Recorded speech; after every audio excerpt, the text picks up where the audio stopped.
I'm just kidding. It's kind of serious video, but it's not that serious. I do want to talk though, because after the longest break from uploading on YouTube I've taken in years, I figured it was time for us to catch up and have a bit of a heart-to-heart. So as a bit of a therapeutic resolution to get some things off my chest and level with you guys, I just want to speak about what's going on. Nothing major, nothing crazy. Haven't been kidnapped by a sentient caramel statue of Ving Rhames and sold into indentured servitude in the poppy fields of the Flaming Dragon Triad, which is good. Things could always get worse. And as a backdrop, you can see my beautiful face, friends, and family. We'll quickly shift over to some Arkan campaign as a backdrop while I ramble, once you get bored of those chiseled cheekbones. And I will probably get a webcam and green screen at some point, but that time is not now, so for now, enjoy the pics of the glorious beard, and then we'll do some Warhammer 2 SFO Grimhammer campaign in the background. Now, if you've been following the channel for a long time, or hell, even if you're new, you might find this video interesting, or not. It certainly will not be for everyone, so if you're just here for the battles, hold on to your butts and check back tomorrow, and in the days coming, there will be plenty more on the way. First off, just want to give a big shout out and thanks to each and every one of you guys for watching, for subscribing, for enjoying the content, because without you and your support, I literally could not be doing what I do. I don't know what I'd be doing, but it wouldn't be YouTube, and I'd probably be having a lot less fun with my job. When I made the jump to full-time, I don't know, like 3.5, 4 years ago, there was absolutely no guarantee any of this would actually be successful, and even now, there are plenty of question marks, but you guys have made this an awesome experience, and with any luck, we'll be able to continue this experiment for many more years to come. But the last 6 or 7 months have not been amazing, which shouldn't really come as a surprise to anyone. I think a lot of us are in that same boat together. It's been a time of uncertainty, of upheaval, of pretty significant change globally, and maybe a feeling of powerlessness as well, that we're kind of just along for the ride and that we don't have as much agency or control over the situation as we'd like to. I had a lot of plans before COVID hit.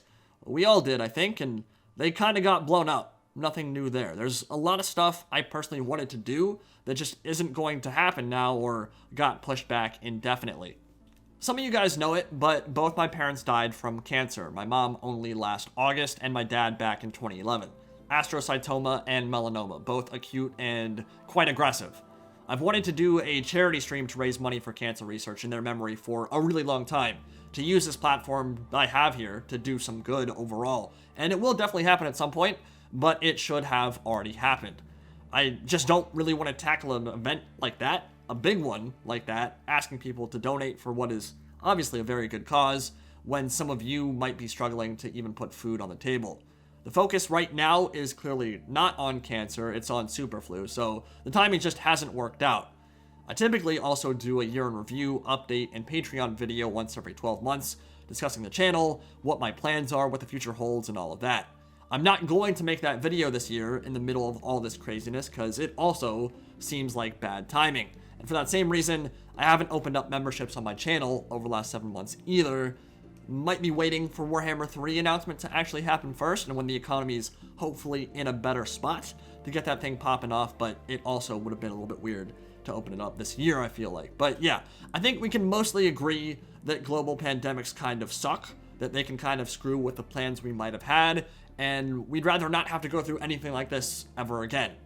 To those of you who might have lost friends or family, I am so incredibly sorry. I know firsthand what that feels like. I know how painful that situation can be, and it's something that everyone has to deal with eventually, but when loved ones are taken before their time, it's emotionally and physically draining, and sometimes it can be difficult to bounce back in the way you'd hope to.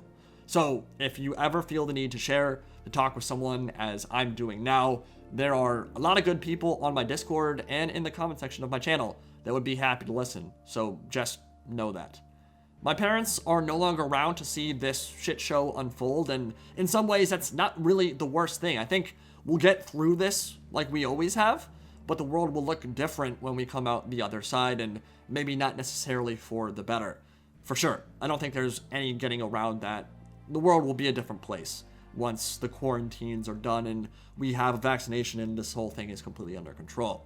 Now, for me personally, I think it's important to keep things in perspective. There are millions of people who are truly struggling right now, and I'm fully aware and empathetic of that fact. I'm not really interested in getting into a dick measuring contest about who has it bad and who has it worst, but I do understand that my situation right now is better than 99% of humanity maybe ever in terms of living conditions, in terms of comfort.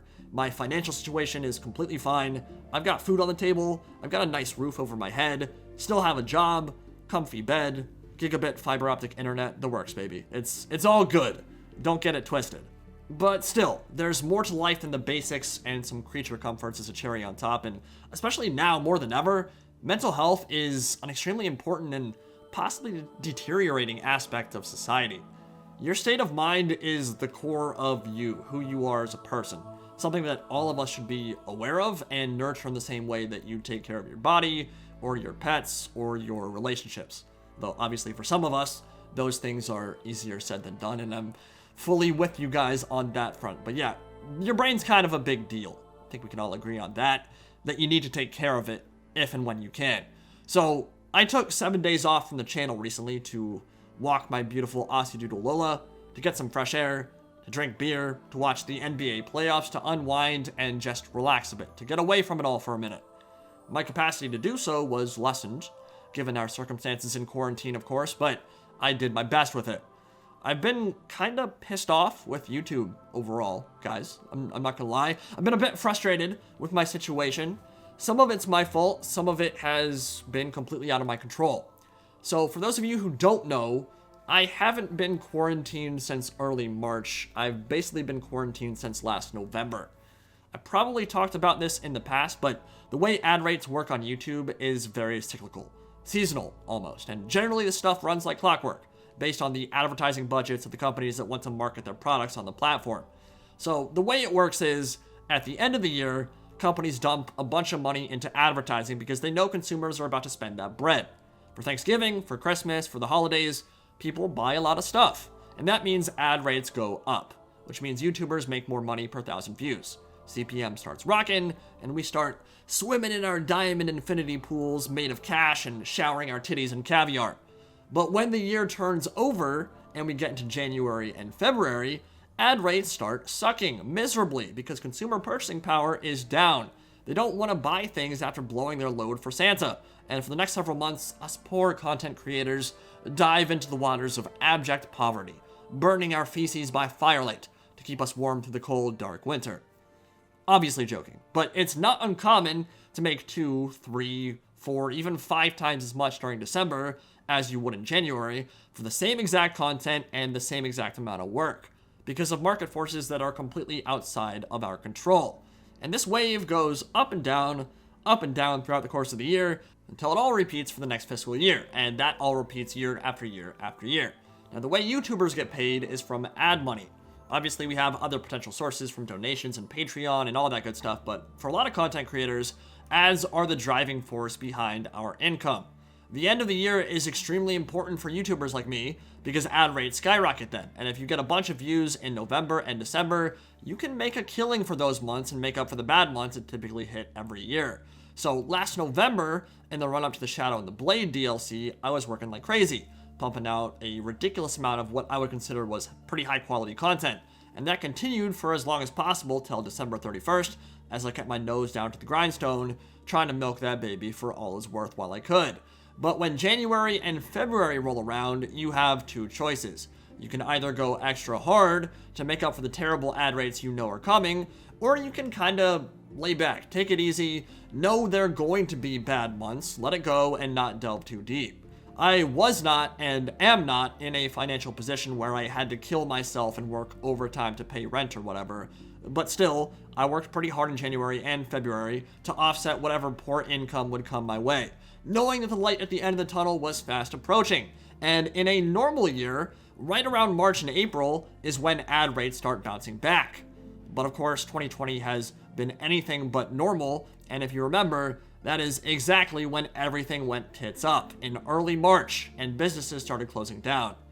As you might imagine, spending that much time indoors at a computer screen making videos, what was effectively 5 months in a row doing very little else, is not ideal for one's physical or mental well-being. And so right at the point where the weather finally started getting nice again, when spring began its glorious bloom and the sun came out after a miserable winter, and it was pretty miserable in Virginia, when real income started returning and I could take my foot off the gas a bit and enjoy life some more, the kryptonite flu hit, and it hit really hard. Now, I think a lot of people have this idea that the shutdowns were good for creators on YouTube. And it's not really that dumb to think that. It's actually pretty logical. Everyone's at home, they're quarantined, they're bored, so there are more views, more people watching, more ad impressions, and channels will grow. I am super thankful I can still work and pay the bills right now when a lot of other people cannot. But no, the last 7 months have not been particularly good, and I think that's a common theme for a lot of people on the platform. It's a very uncertain time, and in times of uncertainty, people don't spend money. When people don't spend money, ad rates plummet, and we make significantly less. The crazy thing about the YouTube train is that it stops for no one. It feels like you have to be on it all the time, or you get left behind. You are constantly reframing and comparing how your channel is doing now to how it was doing at its best, at its brightest. And I'll be the first to say, the endorphin rush you get when a video does incredibly well is awesome. It's an amazing feeling to see a ton of people watch your video, to see those views skyrocket up. But do that enough, and that becomes your new baseline, right? It's the thing that everything else gets compared to. Oh, I had a stretch where I kicked ass. Well, now, anytime I drop below that, I'm going to start feeling kind of sad. Even if that comparison isn't fair. Unfortunately, it goes the other way too. When a video does poorly, when you spend 20 hours grinding and editing and it makes 50 bucks, that disappointment is just as visceral as the excitement you get when you are killing the game.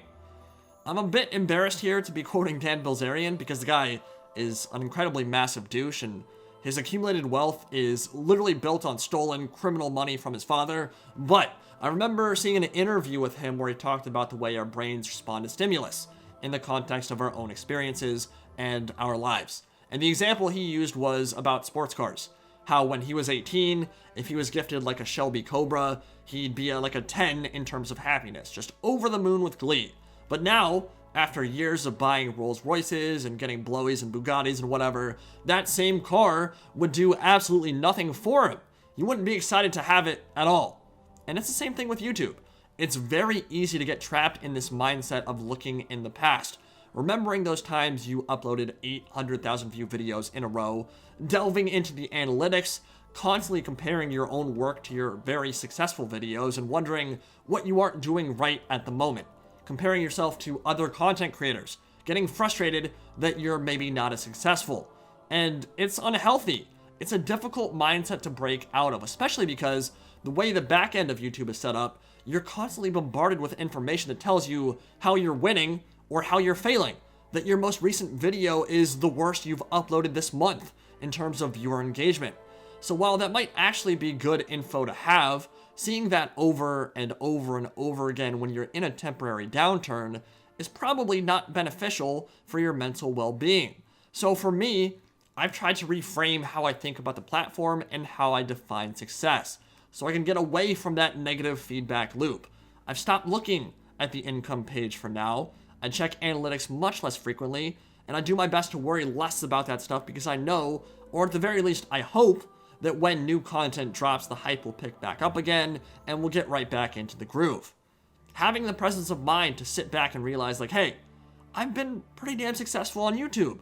I mean, I don't think I'll be threatening PewDiePie anytime soon, but I have 140,000 subs and 70 million video views. That's a lot. That's humbling to know that there are so many people interested in watching and enjoying my content. To look back and see how much the channel has actually grown and evolved since we started. That overall, despite some missteps and events outside my control, I think I've done a pretty decent job. Now, there's a content creator named General Sam who makes some entertaining stuff for Tarkov and other games as well. Sure, a lot of you guys have seen his work before, but he made a point a couple months ago, I think, where he said being a YouTuber is easy, where his spiel pretty much boiled down to, dude, you're just playing video games, it's not that hard. And in some ways, he's absolutely right. When you do what I do on YouTube, you work your own schedule. You don't have a boss, you make the content you want to make when you want to make it. You don't have to commute 2 hours both ways through rush hour traffic to get to work. You roll out of bed and you go make fun stuff on the computer. A lot of people would kill for that opportunity, and I am absolutely thankful for it. I've expressed it many times before. But the flip side is that everything you do is internal. There's not necessarily any external motivation. There's no risk of being fired. There's no making your coworkers angry. I don't have to deal with Janice from accounting clapping a stapler in my ear and her fat cheeks and telling me how much I suck at my job, which is awesome. But being able to find motivation within yourself can be challenging, and that internal motivation can take some massive hits when the views and your income start dropping, when you begin comparing yourself to others. It's like, I just worked 5 times as hard as this dude. I just worked 5 times as long as this dude on my video compared to his. I scripted it and edited it, made it perfect, and I just made thousands of dollars less than someone who just turned on their mic and hit record and jump cuts every 5 seconds because they can't string a coherent sentence together. Why is that guy doing so well on YouTube when I'm not? YouTubing from home nowadays, there's no separation of work-life balance at all. At any point during my day, I can and should be working on videos. I have no job security whatsoever. At any point, this gig could be over and done with just like that. Views could just drop off a cliff to the point where I can't sustain myself anymore. YouTube could introduce some new rules that dumpsters our ability to be creative. Copyright law could make what I do impossible to monetize. The algorithm could make my videos and streams hard or impossible for you guys to find tomorrow. We've already seen a little bit of that before. The fact that at this moment, I'm doing the same work at the same level of quality, but getting paid significantly less. Like spending 3 full days getting that Thousand Suns video ready, and honestly, more than that, because that's not counting the time spent reading the novels and preparation and all that stuff, then only making $100 off that video, of which I'll probably only ever see maybe 60 after my MCN takes their cut and taxes and YouTube takes theirs. I don't know about you guys, but from a cost-benefit perspective, I'd say that 24 hours work for $60 is a rather unpleasant experience, and in the long run, it's also pretty unsustainable. Whatever it may be, those type of things are completely outside my control. And then there's that nagging, ever-present feeling that your channel is only as good as your last video. Even taking 6 days away from uploading, the longest I've gone in years, maybe ever, without posting since the start, was scary. I have zero control or say if the YouTube algorithm just stops pushing my content after that, or if people stop caring and jump ship to someone else. Now, I don't spend a lot of time grinding about all of that. It's not really who I am. I'm not a particularly pessimistic or negative person, although I have my moments, but I am realistic, and I know, and I knew going into this 4 years ago, as I know now, there are no guarantees with any of this. Some of it simply boils down to luck. So I've heard people say, yeah, just go out and get a real job then if you're having so much trouble, whatever, just get a real job. I mean, yeah, dude, I've been there. I've done that. I have a 4-year business degree from a good school. I've worked in the corporate world. I've worked blue collar. I do this because I'm passionate about it, because I like interacting with you guys, because it's better than the alternatives, or at least the ones I've had access to so far. I'm not just a cog in the machine when I'm on YouTube. In this little corner of the interwebs, I am the machine. It is a real job. But I absolutely have fears, and there's uncertainty that maybe isn't necessarily the same with other career paths.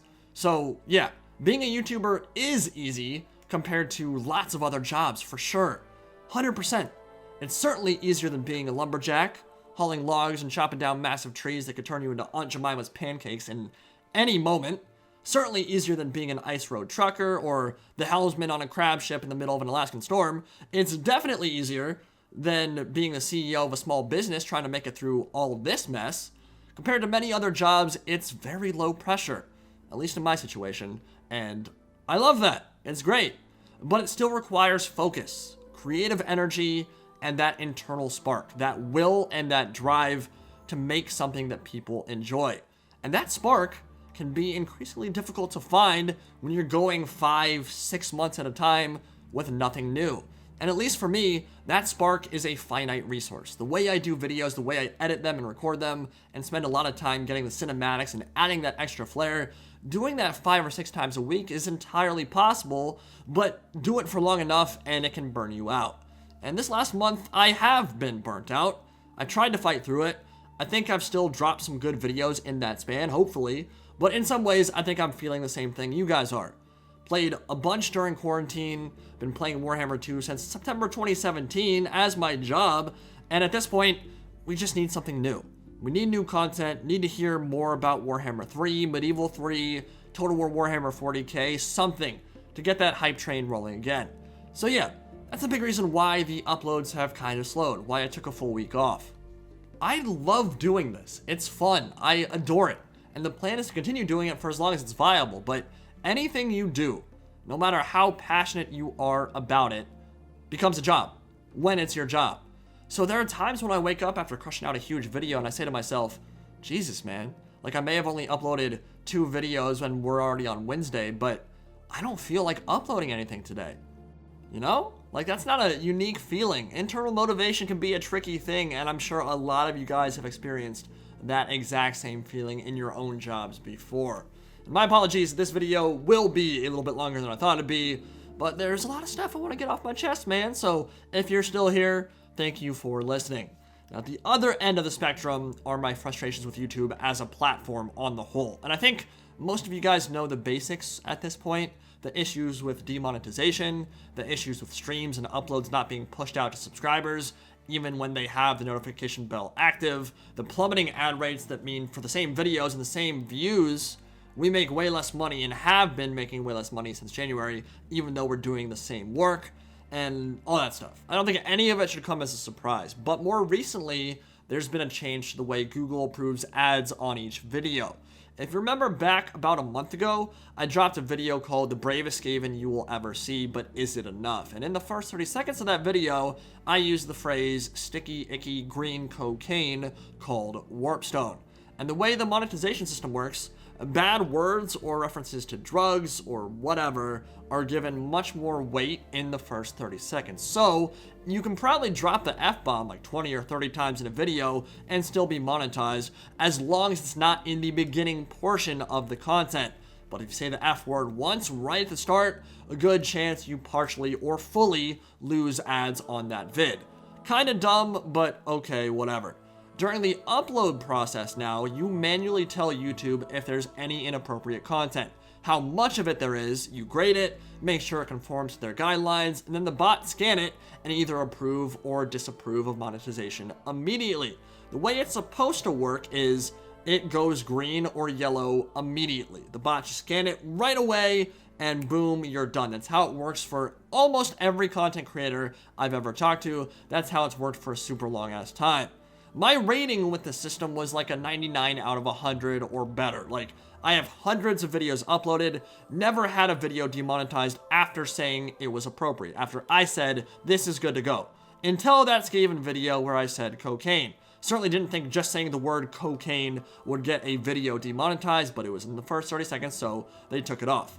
The bot heard that horrible, terrifying drug reference that I was peddling to misinform the youths and smacked me in the mouth, said, boom. No more money on this video for you. I said, okay, well, whatever, that sucks, but not a big deal. Unfortunately, immediately after that, YouTube hit me with a new system where my videos are checked for an hour. Always an hour, and my content has no ads playing during that time, so I need to keep it unlisted. It's supposed to happen instantly, as I said. With literally 50 other content creators I've talked to, it goes green or yellow immediately. That's how it's worked on my channel up until that point. That's how it works for everybody else. But every single piece of content I have uploaded since that Skaven video is delayed by an hour in limbo, while it waits for approval from the YouTube gods, which, as you can probably imagine, is a massive waste of time for me and has completely screwed with my schedule. And those hours add up super quick. 25 videos a month is 25 hours of dead time while I sit around jerking my dick waiting for a video that I already know will go green to get approved. And that will be an even bigger issue for me when huge news is dropping all the time and I need to upload quickly around the launch of Warhammer 3, for example. It's supposed to be a system that benefits creators because it helps avoid the situation where you make your content public while the ad sign is green, then minutes or hours later, the bots pick up something they don't like and then disable ads without you being aware, without you being at your computer. But it's a huge inconvenience for me because my content almost never gets demonetized. So any uploads I make are delayed for an hour for essentially no reason whatsoever. And YouTube has assured me that I'm not being punished for rating that Skaven video incorrectly, that I was not being punished for being in direct opposition to the bot that makes those decisions. But whether it's intentionally being levied as a punishment or not, it's yet another example of their out-of-touch and stupid implementations directly hurting content creators instead of helping them. Very frustrating. And the other part I've been pushing really hard to change on the YouTube side is the Media Content Manager side of YouTube, or the MCN. These are third-party businesses outside of YouTube who gather up talent and create contracts with someone like me saying, hey, if you sign on with us, we'll give you access to our agents, resources, and relationship with YouTube to deal with copyright claims. And in return, we get 5 or 10% of your channel revenue. And in my opinion, these are basically a scam. They take your money without really doing anything whatsoever. And that's their business model from the ground up. The only reason I'm still with mine is because they paid me to stay with them. And because for the longest time, I was under the impression that they actually did stuff on the back end, like improve your CPM and actively help you make more money on the platform, which they do not in any way, shape, or form. So when I do eventually break ties with my MCN, it'll take at least 2 weeks, maybe upwards of a month, for that process to complete and for my channel to remonetize through Google AdSense, which is absolutely horrendous on YouTube's part and almost sounds illegal. Like, it literally sounds like a racket where new content creators are pressured to join MCNs, and they are, because it almost seems like you have to, when you start out, to even monetize your channel in the first place. And then YouTube makes it hard to break ties with these MCNs because your channel is fully demonetized for weeks after ending that relationship, while it makes the transition over to AdSense. Even Maximilian Dude, I don't know, I imagine a lot of you guys have heard of him. He's a fighting game content creator with tons of views. Maybe a year or two ago, he had a situation where he left his MCN after years on the platform. He's been doing this forever because he didn't realize it was something you could actually do. He thought that being part of an MCN was the only way to get paid. This is a dude with more than 1 million subscribers, probably with an agent, very successful fighting game YouTuber who didn't realize you could just get paid through AdSense and not have to give up a portion of your paycheck every month to have some scrubs do absolutely nothing useful for you whatsoever. I mean, yeah, there are some MCNs and content creators who I'm sure have mutually beneficial relationships, but at least in my case and in his case and for most people I've talked to, like Alex the Rambler, for example, who I've had many long discussions with face-to-face at events in California, they don't do anything for us. And it makes you wonder, like, why are you taking 5 or 10% of my income every month to do literally nothing? They have nice reps. I've talked to some of the good people there before, but their actual business model on the whole is, let's sign creators en masse, take a small portion of each of their paychecks, be useful, in quotes, when called upon, but realize that the vast majority of those who sign on will never talk to us about anything. And so the relationship is super one-sided. They take 10% of my income for doing nothing, and I don't need them for anything, so why would I be part of them? So I'm fully aware of the racket. I'm under contract with them until November, I think, and you can't afford to switch to AdSense during the end of the year because that's when it's amazing for ad revenue. Usually, I don't know if it'll be amazing this year or not, probably less so than previous years, but that's just part of the territory. But yeah, the idea of having my channel fully demonetized for even a few weeks is scary as hell. That's a significant portion of the year where you just aren't making money. It's no surprise whatsoever people get scared or put off transitioning to AdSense with the way things currently work. So that also is a poorly implemented feature of the YouTube game, and unfortunately, I think it might be implemented that way on purpose. Man. So, shifting gears one last time, I am excited and I am privileged to be doing what I'm doing. I really do want to thank each and every one of you guys for the support you've shown me over these long years. It means more to me than perhaps you'll ever truly know. But the purpose of this video is not to whine and complain, even though I think I probably did my fair share of that this video. I do internalize my emotions a lot, especially in this situation where you see friends and family less often in quarantine. But it's a good thing to occasionally give voice to your emotions, to your fears, and to express the uncertainty that can gnaw at the core of your being, to let that out. And so I appreciate you guys listening and understanding, even if you don't necessarily agree with everything that I've said. I haven't responded to all these changes on YouTube and in life as well as I could have, as well as maybe I should have. And for that, I apologize. But I'm not going to apologize for taking some days off, for recharging the batteries. I needed it. And hopefully we can get reinvigorated and get back on that horse, baby, because we want this Milk and Cookies TW thing to work out. I want to continue the success story and take it to even further and loftier heights if possible. We still have absolutely no idea when Warhammer 3 is coming, and the further we get into 2020, the murkier and murkier that whole picture becomes, because obviously that's the framework around which much of my future content plans are built. But moving forward, branching out into other games and genres and types of content will be important, and hopefully you all can join me as we take those steps. I need to rethink my schedule and how I approach the platform a bit. I don't think it'll have any impact on you guys whatsoever, but there are for sure steps I need to take to improve my mindset and the ways I interact with YouTube and my approach to content. So again, thank you all so much for watching, for supporting, for rating and commenting and being there, and for listening to this long-winded therapy session, which is pushing 30 minutes. Hope you guys all stay safe out there. Hope you all are doing okay, and we will talk again very soon. Have a good one. See you later.